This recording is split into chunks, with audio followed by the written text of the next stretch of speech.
Auzubillahiminash-shaytanir-rajim. Bismillahir-rahmanir-rahim. Welcome back, dear students at Punjab Group of Colleges Narwal. Today I am going to discuss the next topic named as density of an ideal gas.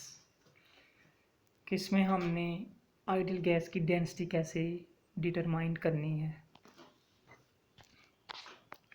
तो बच्चों, ये जो formula अब हम derive करने जा रहे हैं ये आपको हेल्प आउट करेगा न्यूमेरिकल सॉल्व करने में। तो सबसे पहले हम इसकी एक इक्वेशन देखते हैं जो दी हुई है n is equal to m over m, यानी कि n is equal to small m over capital M। अब आपको ये भी पता है बच्चों कि n क्या है, बोले मैंने शाबाश, ये नंबर ऑफ मोल है। क्या है बच्चों, ये नंबर ऑफ मोल। अब बच्चों ये जो नंबर ऑफ मोल होते हैं ये किसके बराबर होते हैं, small m over capital M। Small m का मतलब क्या है कि ये मैस है, और कैपिटल M का मतलब क्या है, ये मोलर मैस है। दोनों मैस है, एक मैस है और दूसरा मोलर मैस है। अब आपने पीछे एक बात कही थी P V is equal to n R T, P V is equal to n R T. अब मैं कहता हूँ कि यहाँ से n ख़त्म करें और n की वैल्यू पुट कर दें, तो यहाँ n की वैल्यू पुट करेंगे तो क्या आएगा, P V is equal to m over m R T. तो ये देखें यही इक्वेशन बन रही है, चेक करें ज़रा।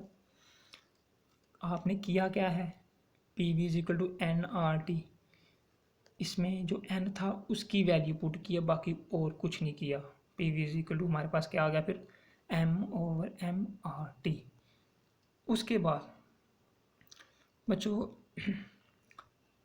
अब हमने जो इक्वेशन पीछे पड़ी है उसको रीअरेंज करना है। क्या करना है बच्चों, उसको रीअरेंज। इसका क्या मतलब है कि जो फैक्टर है उनकी जगह चेंज कर दे, इसका मतलब ये रीअरेंज हो गया। अब पीछे था P V is equal to m over M R T, लेकिन यहाँ हम कह रहे हैं पी एम। हमने क्या किया है, इस वी की और एम की वैल्यू एक दूसरे के साथ एक्सचेंज कर दी है। जो वी था वो नीचे आ गया और जो एम है ये ऊपर चला गया है, और हमने कुछ नहीं किया, ये इक्वेशन को रीअरेंज किया है। कोई हमने कुछ ऐसा कोई काम नहीं किया जिसकी आपको समझ ना आए, बहुत इजी है, हमने दोनों की जगह चेंज कर दी है बस। उसके बाद अब बच्चों ये जो m ओवर v है, आपने केमिस्ट्री में भी और फिज़िक्स में भी डेफिनेशन पढ़ी होगी डेंसिटी की। Mass per unit volume is known as density, ये आपने पहले पढ़ी हुई है, फिज़िक्स में भी पढ़ी हुई है, केमिस्ट्री में भी पढ़ी हुई है, प्रीवियस क्लास में पढ़ी हुई है और अब फर्स्ट ईयर में भी आके पढ़ेंगे। तो यानी कि डी किसके बराबर होता है, m over v, mass per unit volume is known as density d. तो बच्चों जो हमने ऊपर m और v लगाया है, m ओवर v, इसकी जगह हम स्मॉल d लिख सकते हैं, तो ये नीचे इक्वेशन में हमने स्मॉल d लिख दिया उसकी जगह।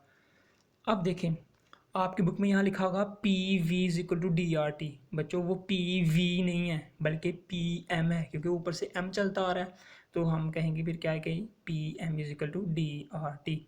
अब मैं कहता हूँ यहाँ से d की वैल्यू फाइंड करो, तो d को इधर ही रहने दो, तो आर डी को दूसरी साइड पे आके डिवाइड कर दो, तो आपके पास इक्वेशन क्या बन जाएगी, d is equal to P M over R T.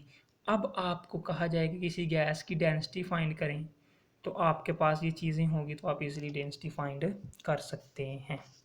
Pressure की वैल्यू भी होगी, मोलर मास भी होगा, जनरल गैस कांस्टेंट भी होगा, और आखिर में क्या है, टी एब्सोल्यूट टेम्परेचर भी होगा। और आप जो आर की वैल्यू ज़्यादातर यूज़ करते हैं ना, जो आपने लास्ट में पढ़ी थी ना प्रीवियस लेक्चर में, आर की वैल्यू जो एस आई यूनिट थी सबसे एंड पे 0.008 वाली, वो ज़्यादातर यूज़ की जाती है इस न्यूमेरिकल्स के अंदर। बल्कि जितने भी आपने न्यूमेरिकल्स पढ़ने हैं उसमें ज़्यादातर एस आई यूनिट की ही वैल्यू आपने यूज़ करनी है।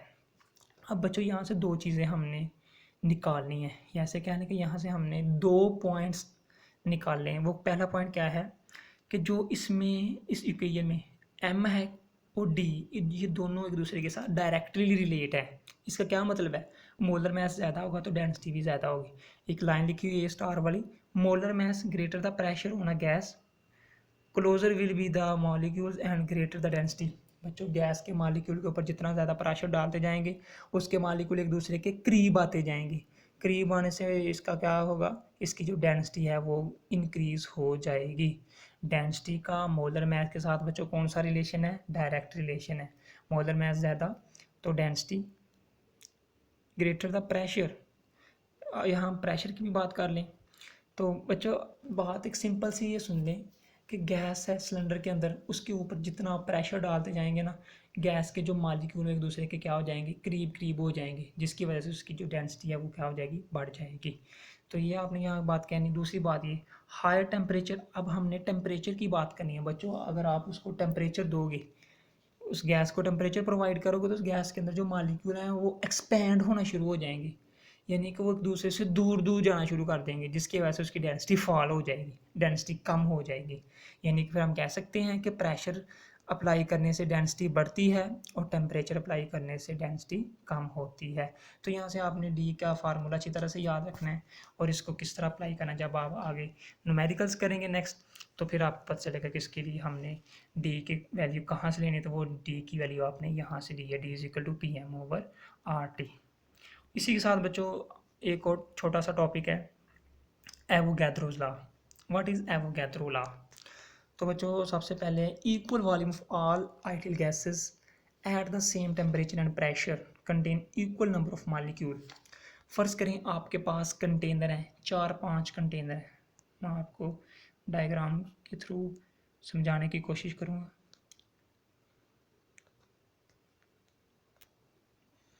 अब ये आपके पास 4-5 सिलेंडर हैं।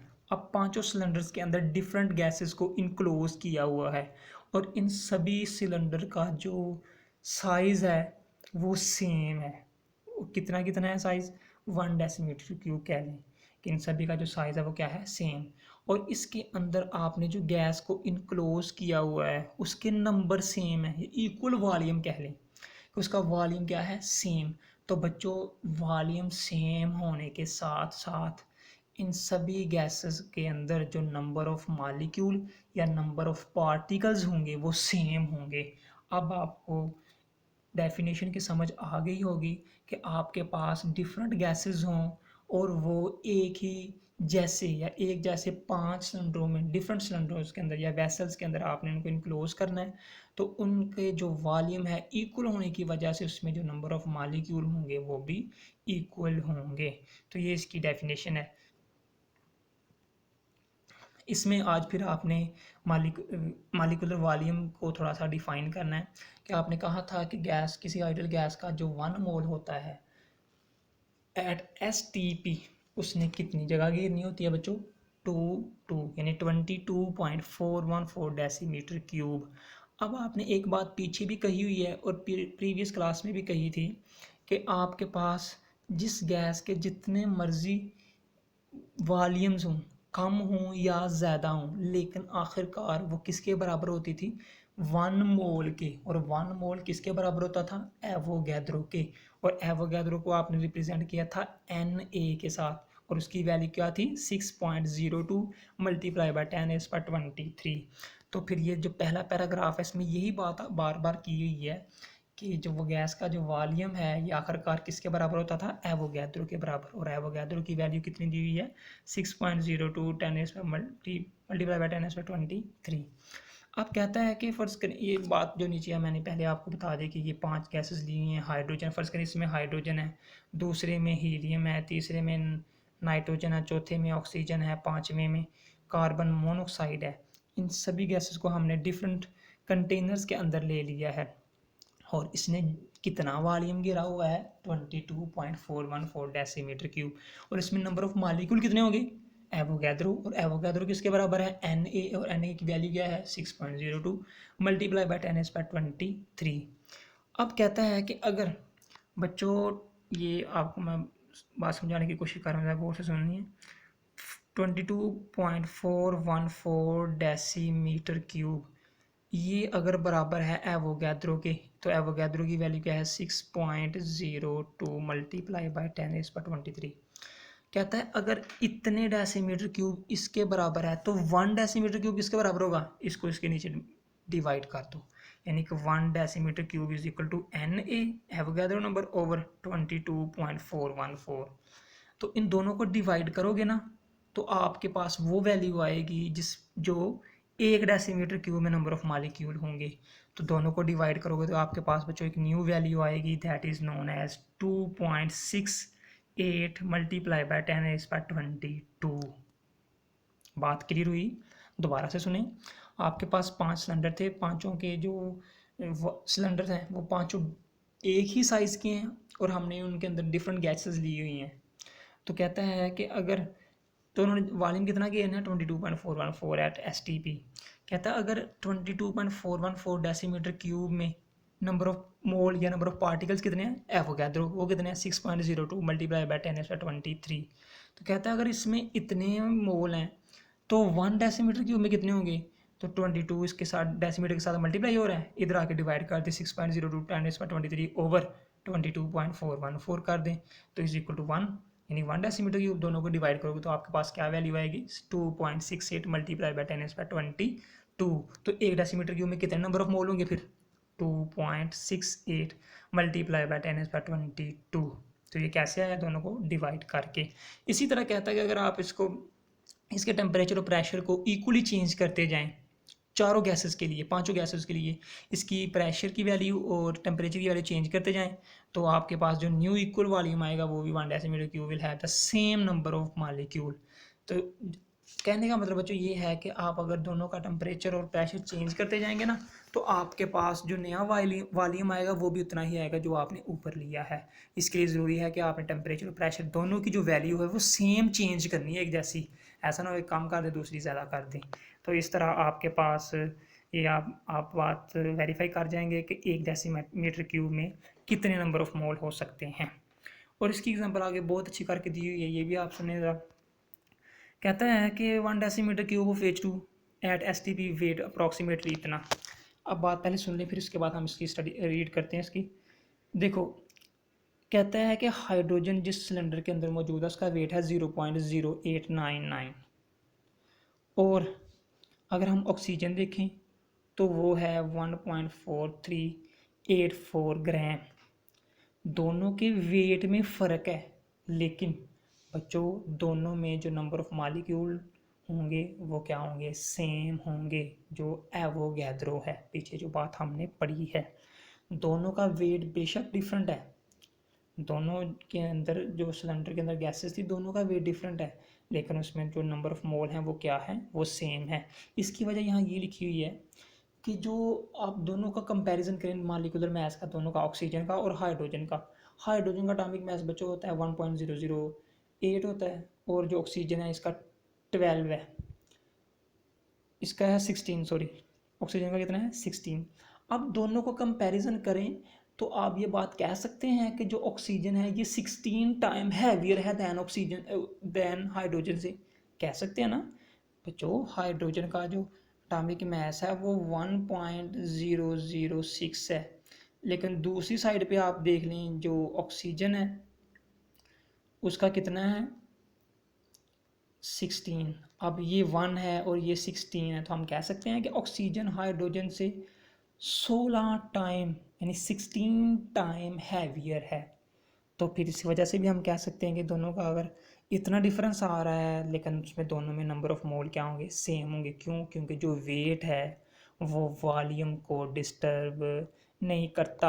आपकी रोज़मर्रा की ज़िंदगी में मैं आपको एक एग्जांपल दूं, मैं कहता हूं आपके पास कुछ एप्पल्स हैं और कुछ वाटरमेलन जिसको आप तरबूज कहते हैं वो हैं, जितने आपने एप्पल लेने हैं उतने ही वाटरमेलन ले लें।